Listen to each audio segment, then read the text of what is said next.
that our governor is not an evil man. He is not a communist. He's not a dictator. He is hurting business in White Pine County. I'll give you that. But he is trying to curb the flow and the spread of the virus. He's trying to curb the task that it's taking on our hospital systems. Locally, 2 people in the hospital. Whoa, 10,000 people, we're gonna have 2 people in the hospital? Yes, that's 50% capacity for our COVID wing, okay? We have 4 rooms we can put somebody in with COVID. That's a negative pressure room. That's 2 people, 50% capacity. My boss, the CEO of the hospital, talked with Carson City and Reno, their hospitals are full. Dr. Fallon, hospitals in Fallon are full.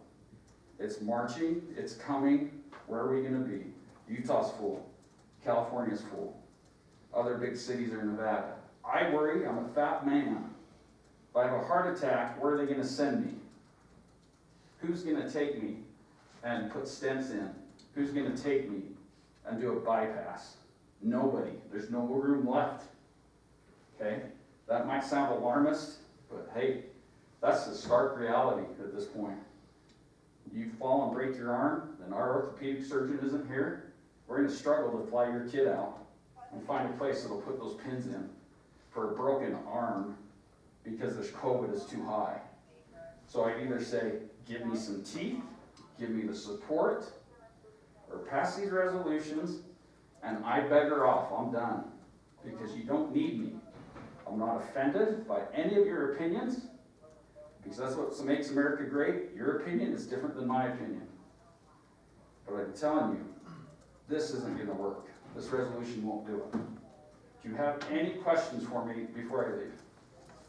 Not a question, but a clarification, and I apologize that it came across the way that it did. It was drafted up in a matter of less than an hour because timing was of the essence.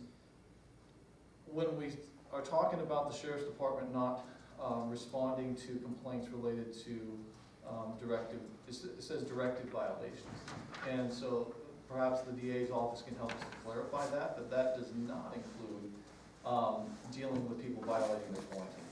Okay, that means that we have a problem in this county and, well, quite frankly, across the country with busybodies calling the Sheriff's Department because they saw somebody without a mask or they saw 2 people standing too close together. He's got better things to do than respond to that kind of garbage all day. And so the intent was not necessarily to tie your hands, Scott, but to possibly free you up from dumb stuff like that so that you guys don't have to respond to that. Obviously, quarantine orders, the DA's already indicated that's a big deal. We do want to enforce that. Yeah, 100%. To Mr. Bowles' point, yeah, this is needs some clarification. But yeah, by no means are we saying that, you know, if you're sick, you should stay home. If you have COVID, you should stay home. That, you know, we completely get that, and you know, these ratifying and health orders are very important in that. But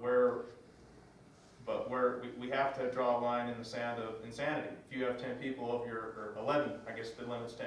Someone has 11 people over at Thanksgiving, and Scott goes over there to tell them to break up their Thanksgiving. Well, I can't support that. And if you want the government to be that involved in your life, then move to communist China. Yeah, and just to clarify again, a compromise, and actually you can thank Travis for talking me down off the cliff, all right? My intent was to say we're not enforcing anything. We're rolling back to pre-COVID, screw all of it. He came back and said, well, how about we say directives that are in place right now, right? Not what go into effect tomorrow, right now, even though I still believe and legally can back it up, they are illegal and illegitimate. There is no law that's been passed by our legislature. There are directives that are being passed outside of our governor's authority. He's just saying he can do it because he thinks he can. And everyone goes along with it because they don't have the balls to fight back. So we're setting that aside and going, okay, we'll live with this one because I know it'll make you happy to have some push down a little bit. Okay, let's keep it at 50% capacity. We'll do those kind of things. Everything was geared toward, in good faith, we're gonna do these things, but we're not crossing this line. We are not forcing businesses to 25%. We are not gonna send the sheriff to go break up Thanksgiving parties. We are not gonna do these things. We're not going to have the sheriff's department called every time they see, because if you listened last night, the new mandate is, as of tomorrow, you gotta wear a mask in your house if somebody's there that isn't in your immediate family. It's absurd. The CDC released a study, 80% of the people that were infected responded to the question, when do you wear a mask, as always or often. Only 4% of the infected never wore one. That kind of data indicates to me these things are bunk. Setting that aside, the idea was, let's compromise a little bit and maintain current directives, but we're not going any further. That's what we're trying to do, and I apologize if it came across like we were just throwing our hands up and not going for it. No, I understand. Again, though, we aren't even doing what's in effect right now. We're not. You know why? Because it's illegal. It's illegal to enforce that. I'm not a doctor of law. You don't have to be, That's you our can read district the NRS for attorney. yourself, it's right Let's there. keep it. And so I'm not a doctor of law, but we're not enforcing, nor are we, as a society, obeying what we have now, and so it's just escalating. Travis, go ahead. So Darren, in your travels throughout the community, let's shift to businesses. You know, how many of them, you know, are being receptive to you, are trying to do the best they can, and how many, you know, on a percentage basis are just, you know, giving you the middle finger? So the one with the Halloween party, basically the middle finger. So, And I did finally get a response, and they were very generous with me once we finally did connect. However, there are still many businesses in this town, even after having pleasant conversations with them, their employees still don't have masks on. I'd be paranoid if I was a gas station worker in this town. Think of all the people they deal with on a daily basis, and they're not wearing masks. I thought the mask was to protect you, not me. It's to protect both of us. So- Because that narrative keeps changing. Yeah, the narrative does change. We can't make up our mind. So here's the deal with masks. You have a county department right now where somebody popped positive, and I've got 6 employees. Should I quarantine them all and you guys lose all your maintenance guys? Had they worn their masks, I wouldn't have had a conversation with them. That's not what No conversation. We wouldn't have had a conversation at all. Now it's up to me. Do I quarantine 6 employees in the county? Actually, it's 7 or 8. I don't remember what Mr. Budge said. Again, can we live without it? Had they had the mask on, this wouldn't be a discussion. Okay, so that's neither here nor there. So the science of the mask, the last time I'll say it, it is to keep me from spitting on you, you from spitting on me. We have done studies and we have found, as I've read studies, you've read studies, we can all find studies, but it actually shows the least amount of inoculant you can get is if you have a mask on. So if there's COVID in the air, I have a mask on, I'm gonna get much less of a dose of COVID, which then in turn, in the human body, has a lot less of a reaction, having a small dose versus a large dose. That's it. I'm not gonna argue about masks. Again, hard decisions. We can't have our cake, we can't eat it too. I can take, you know, as far as your guys are concerned, quarantines are great. Oh, but wait, we've got 7 employees now, 1 department. What are we gonna do? Quarantine all 7 of them? Next 2 weeks, we just live without maintenance? Can't be done. Can't be done. I sent out a letter over the weekend, many of you probably got it, through the email, requesting that departments wear masks, they sanitize, they socially distance, they stagger their lunches, they stagger their breaks, for the very reason that came about this morning. Had they had their masks on, had they had their staggered their lunches, we wouldn't be missing 7 maintenance people. We would just go about our life, okay? So that's it. I guess I'm naive in that I believe the science. I'm naive that I don't believe anyone is out to screw over our economy in this day and age, but I can tell you, you are directly affecting public health if you don't let the health department, OSHA, MSHA, cosmetology, all these other places in, you are directly impacting health. Being on the receiving end in my other profession, of being inspected by the state board of pharmacy, I always am a better pharmacist going forward after an inspection. It sucks that I have to listen to them. I don't agree all the time, but they do have, in my opinion, the public's best interest at heart. And that's what I think we need to keep in mind. And if you want to have a commission, great. But you gotta not think about politics, you need to think about people. We've had one death that we all know, Lance Gale. We had a second death, won't mention the name. We have another one on a respirator that I know of. This is critical. This is my mother, your grandmother. I think we'd be having a different conversation on what you're willing to put up with, or what you're willing to do to save your mother, or to save your father, because I know I would be. Thank you. For the record, we're not wanting to keep out inspectors. The issue is, they need to be doing what their job was beforehand and not be acting as the governor's enforcement agencies on illegal mandates. That's the issue. Mike? Yeah, thank you. Darren, item 2 on the agenda talks about to consider new public health orders or directives, or to take some of the recommendations you've made and make it an order. Okay, so that's, I'd like you to stick around for that as well. And we can try to address some of that stuff. Looking at the resolution, there is a lot of community support for this. There is board support to do something. And I've had a lot of conversations with Travis and Ian specifically about what can be done, what can be passed, but maybe not enforceable, and then what, if we do enforce it, what are the ramifications, right? Back to the county. Those are all our different considerations. I think if we go down through what we want to take effect immediately, of course, this board has the authority to govern matters of local concern. The home rule, we can regulate. There is always the case that we can't, there are superseding powers under the supremacy clause of the United States and how this county is organized as a political subdivision of the state of Nevada. I mean, we're not separate and apart. This isn't its own country. White Pine is not its own country. It's not its own jurisdiction, free and clear of other controlling authorities. That's the headache here, is you're sitting in a board up there and you're thinking, what do we have the power to do to protect our businesses? What power do we have to make any kind of positive change or protection to shield against unlawful regulations from our governor? And the truth of that answer is it's really, unfortunately, very little. Very little. We can pass ordinances to govern things that aren't already regulated at a higher level.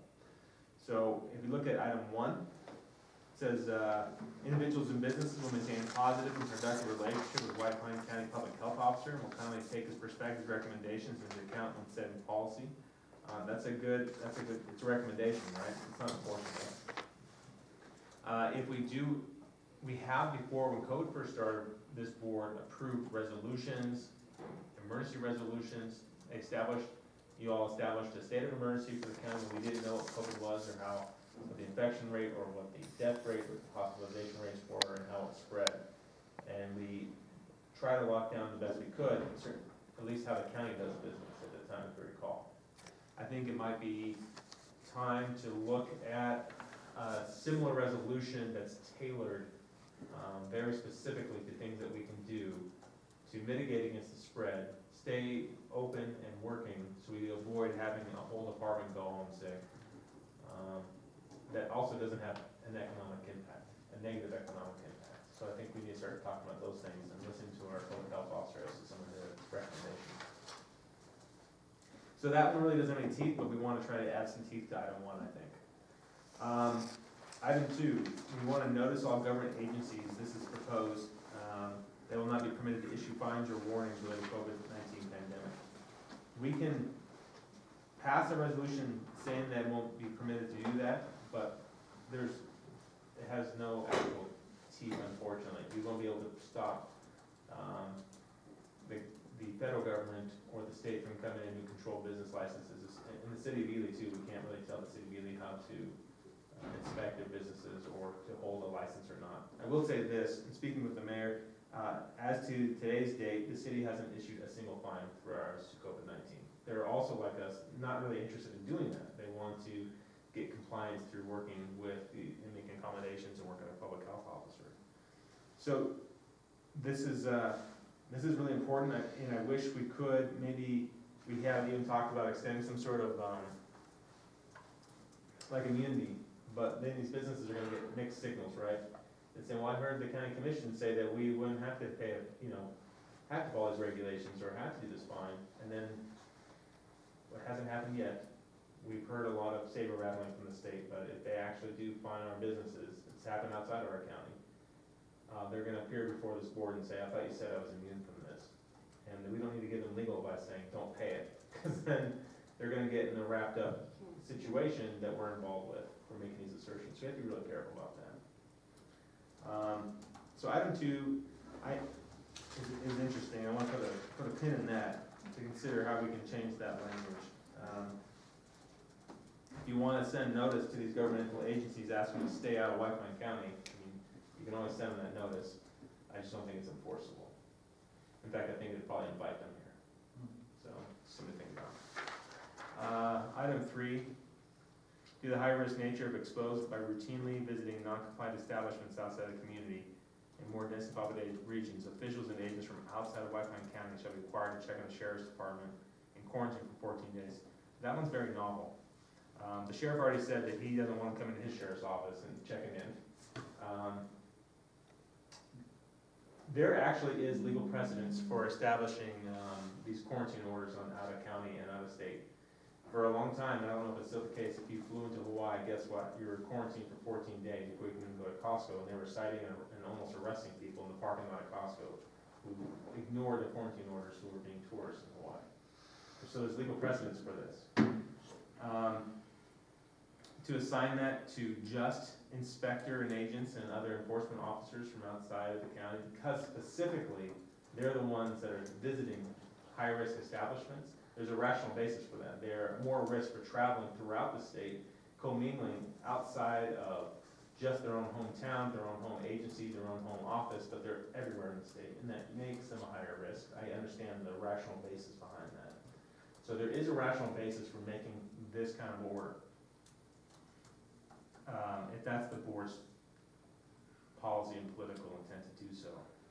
I don't know about trespassing them, the authority to trespass them or arrest them for quarantine violations unless we're also doing it across the board for all individuals who are violating quarantine orders. And we talked about having teeth to some of these orders. I do make a recommendation that we should also have other, this is really about protecting businesses in our community from the spread of COVID-19, and not just on economic harm alone. We're gonna have to look at our rubric of orders that we are willing to enforce and encourage the sheriff and myself to look at these on a case-by-case basis and use our constitutional discretion to enforce them.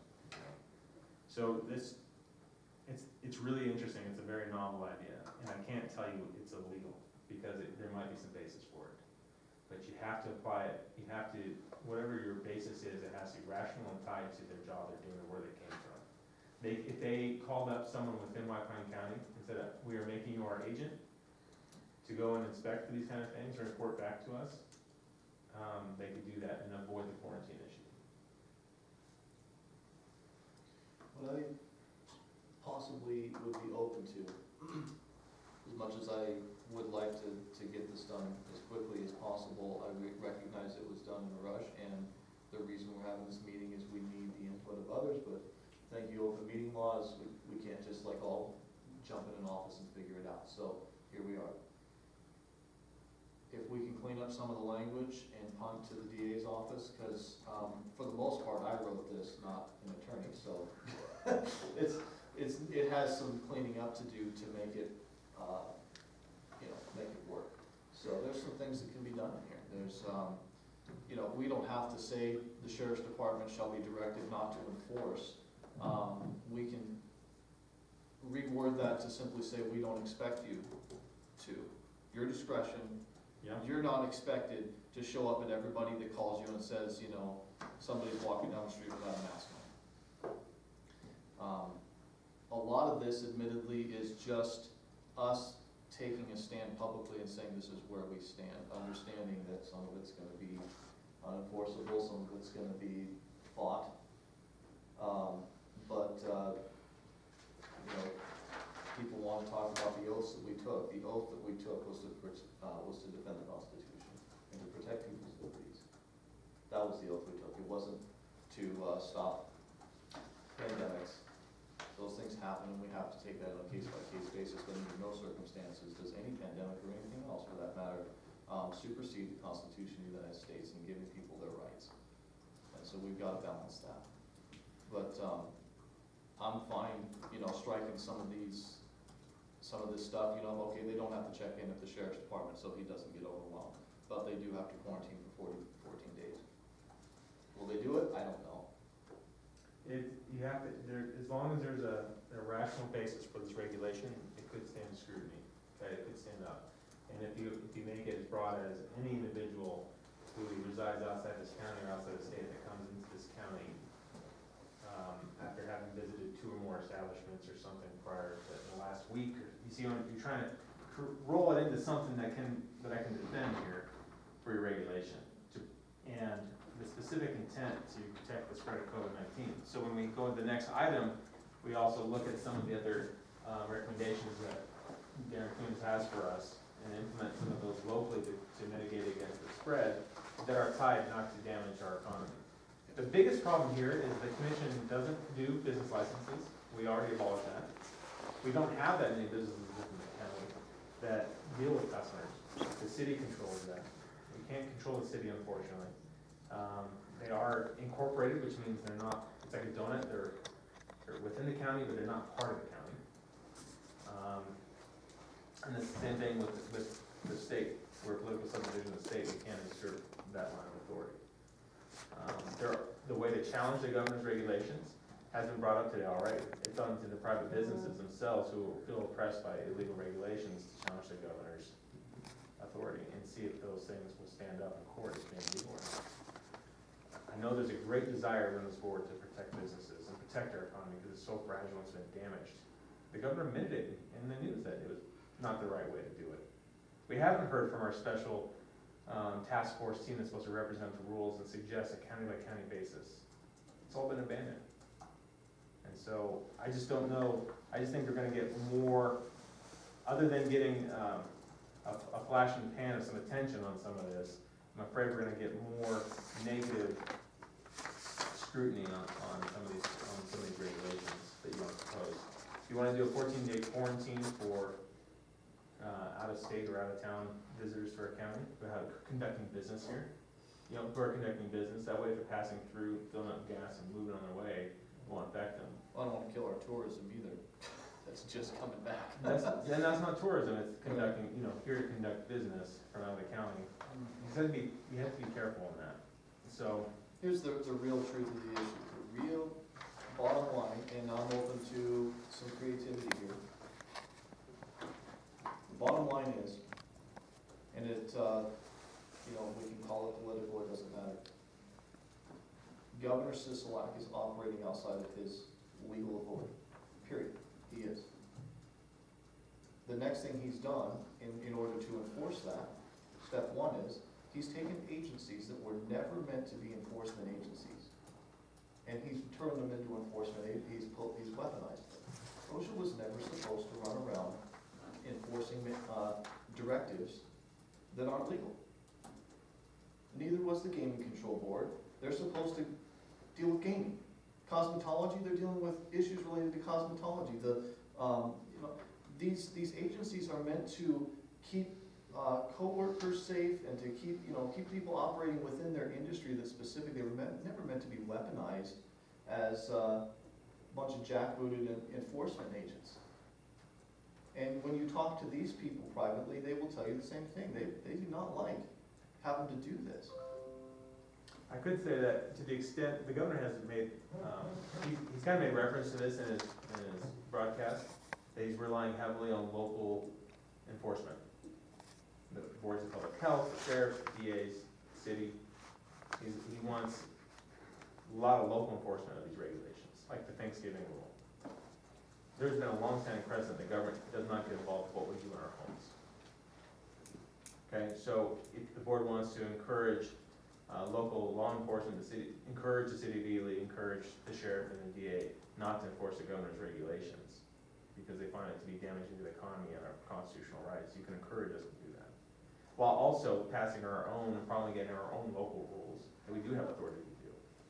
The thing is, we need to find a way that the spread of COVID is happening here. However, it's happening, but you can't argue with that. So that alone is going to impact our community and our businesses. That said, we need to do whatever it is that we need to do by not undermining our public health officer and doing our best to keep what economy we have going, keeping it going, and try and prevent the spread so it has even a less impact. I don't know how we're gonna do that. Regardless of the governor, we need to take care of ourselves here. I think we'll get into that item too, Lori, I have some suggestions for that. Okay. So anyway, that's kind of the legal opinion on some of this. Like I said, you can't tell an enforcement agency not to enforce what's within their purview to enforce, unfortunately. I think we can tell them that, I just don't know what happens. If it's in our resolution. We do want to support our public health officer and our local rules and directives. So would everybody be open now that we have this out to, taking your red pencil to it and send your stuff to the DA's office and have him go back through it and bring it back at our December meeting to deal with that? Because we can clean up some of these language, we can do that. But what I'd like to bring out, and Darren brought it, we had one major incident, we don't have many establishments, but we had one establishment that had a party, a Halloween party, and it created, I don't know what the word is, but it created a spread of the corona. They might not have been really aware of what the circumstances were, or what they were allowed to do and not. But when I look at the rest of the county, some of the larger establishments even, they are abiding by the law. They are testing. So now, you said in the beginning we weren't getting any response from that particular business, but now that they understand, we have a working dialogue. And so it's like anything else. When you make a mistake the first time around, oh man, I blew this one, but you won't make that same mistake twice, and it won't spread. In fact, it'll be the opposite. It'll tell the rest of the community and the rest of the establishments, look, we're in deep trouble here if we don't abide by these laws, and if we don't do something to stop the spread. My biggest complaint about the whole deal is White Pine County has been very, very good about staying at the 50% and occupancy. I've been to different establishments. They've been very, very good about doing that. Now, some of the gas stations, like you said, we need to put some teeth in it. But because of what took place and the spread from one business to several people, like it just spread. And now the citizens and the committee and the businesses are aware of what it was. I am dead against going from 50% to 25% for that reason, but for the fact that we have such few businesses that can survive at 25%. And I don't even know if any of them can survive at 25%. So the bottom line is, and I don't mean to really be too bad, is sometimes the cure is worse than the disease. And as we go on and we force businesses people out of business, and we come back and this all ends in a couple of months, or hopefully, or whenever they get the vaccine, and they are unable to reestablish that business, what have we done to our citizens and our community? It's a major, major decision. We have to have teeth, but we have to stay with what's best as far as the health of the citizens, but the health of the community is just as vital, if not more so. We need our businesses, and I can tell you after what I had when I delivered this stuff and heard some of the horrors, we got some businesses that aren't gonna make it, no matter what happens. But we had one bad incident but it opened the eyes of a lot of people. So sometimes when you have a major catastrophe, it opens everybody's mind. Wait, I gotta put this on. I'm guilty of one thing. When it first came out, I'd walk out of my car, leave my mask in the tray, and I'd go halfway into the business, I have to run back out and get my mask. You know what now? I put it on. As soon as I open my car door, my mask goes on, because I'm in that habit now. But sometimes a business isn't quite in there, they don't really understand what the implications are. I'm so concerned about our businesses